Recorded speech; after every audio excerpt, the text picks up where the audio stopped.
SVC Adityaram movies தயாரிப்பில் ஷங்கர் இயக்கத்தில் ராம் சரண் நடிக்கும் கேம் சேஞ்சர் ஜனவரி 10 முதல்.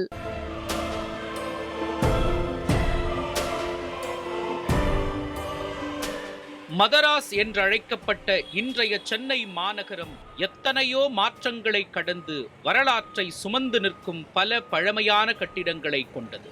சென்னையின் முக்கிய பகுதிகளில் ஒன்று சிந்தாதிரிப்பேட்டை.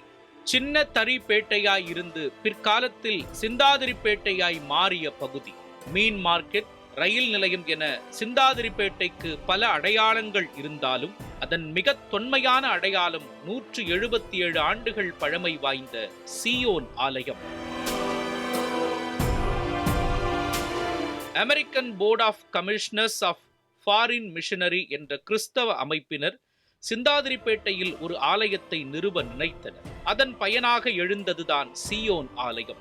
1847 ஆண்டு தமிழிலிருந்து ஆங்கிலத்தில் அகராதியை வெளியிட்ட ரெவரன் மைரன் வின்ஸ்லோவ் மற்றும் டாக்டர் ஜான் ஸ்கட்டர் ஆகியோர் இந்த ஆலயத்தை தோற்றுவித்தனர்.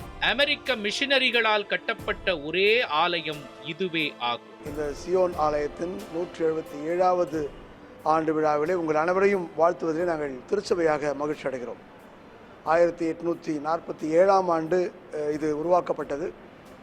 கடவுளிலே பிள்ளைகளால் இது தெரிவு செய்யப்பட்டு, இந்த இடம் தெரிவு செய்யப்பட்டு, இந்த இடத்திலே மிக அழகிய பாரம்பரிய ஆலயம் ஒன்று உருவாக்கப்பட்டிருக்கிறது. இந்த ஆலயம் நம்முடைய தமிழ் மக்களுக்காக இங்கே உருவாக்கப்பட்ட ஒரு ஆலயம். இத்தனை ஆண்டுகளாக நம்முடைய பராமரிப்பிலே தென்னிந்திய திருச்சபையினுடைய பேராயத்தின் மூலமாக, சென்னை பேராயத்தின் மூலமாக இது பராமரிக்கப்பட்டு கொண்டிருக்கிறது. இந்த ஆலயத்தின் அருகில் இருக்கின்ற குடிசை வாழ் மக்களுக்கு இது சிறப்பான பணிகளை செய்திருக்கிறது. இந்த ஆலயம் பழமையானது மட்டுமல்ல, எங்கும் காணப்பெறாத பல அரிய தனித்துவங்களை தன்னகத்தே கொண்டதும் கூட. ஆலய வளாகத்தில் நுழைந்த மாத்திரத்தில் நம் கண்ணில் படுவது அங்கே உள்ள பிரம்மாண்டமான ஆலய மணி. இது 1878 ஆண்டு கிறிஸ்டியன் மிஷனரி சொசைட்டியால் வழங்கப்பட்டது.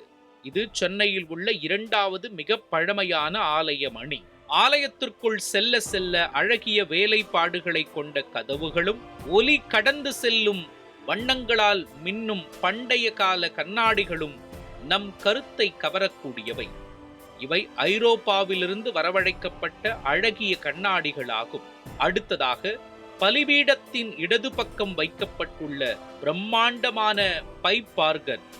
பிரமிக்க வைக்கும் இந்த இசைக்கருவி 1895 ஆண்டு இங்கிலாந்திலிருந்து கொண்டு வரப்பட்டது. இதன் நேர்த்தியும் வடிவமைப்பும் காண்போரின் கருத்தை கவரக்கூடியது.